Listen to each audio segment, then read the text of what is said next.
Hi, I'm G. And I'm L. And we are Here and Queer. Brought to you by hereandqueerdaily.wordpress.com. Today we're going to be talking about our worst experiences being a part of the LGBT community. God knows there's a lot of them, but we're going to talk about our absolute worst experiences. So I'll start off. So my worst experience, I'm in college now, and I was working this volunteer event where there's different rooms you go into, and there's different oppressions, such as like African Americans, Latinos, disabilities, all sorts of things. And I was working in the LGB room because the T was part of the gender room. Moving on.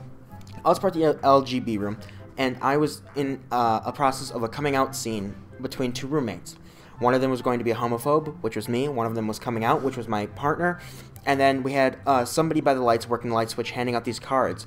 On each side of the cards is the number, and on the other side there's a question. They would ask us the question, and we'd reply wittingly. Like, there'd be like one that's, who wears the pants in a relationship? And we'd turn around and say, well, nobody, if you know what I mean. And it was kind of really funny.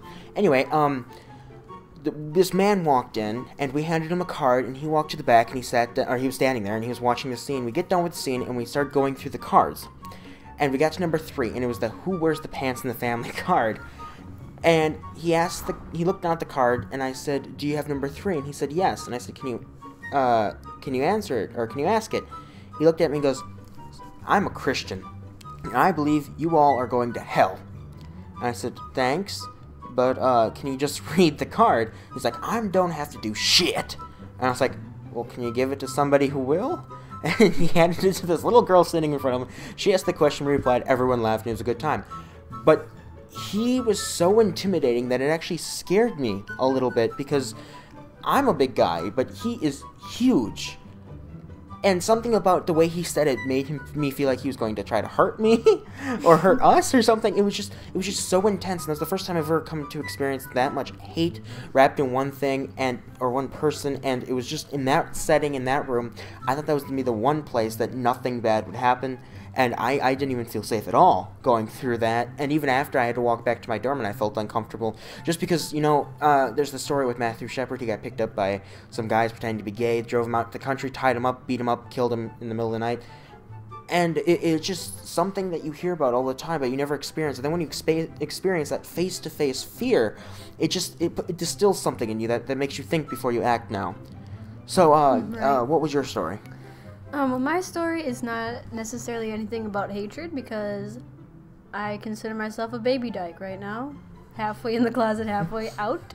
So, this summer before I came to college, I was working at several motels in my hometown area, and the older women I would work with would constantly tease me because I had a boyfriend at the time, but they would tease me about the attractive young men staying in the rooms, and how I should go knock on their doors and talk to them because I need to find a nice young man and get married.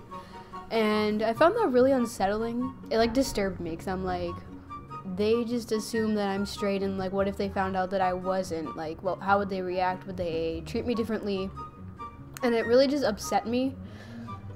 So I would leave work, I would drive home listening to Taylor Swift and cry, because, I don't know, Taylor Swift is great.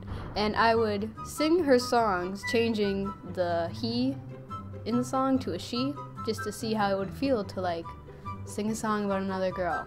So, Taylor Swift, you rock my socks. Old ladies at the motels, you don't. Oh, I thought you were going to rhyme that, Taylor Swift, you rock my socks.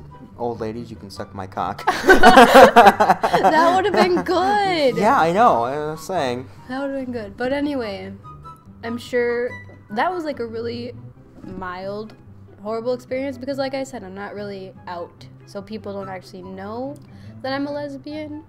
So I'm sure there'll be worse experiences to come, because that's just unfortunately how it is. But as of now, that is my worst experience. And not every person faces something as bad as what we do or what we might in our future.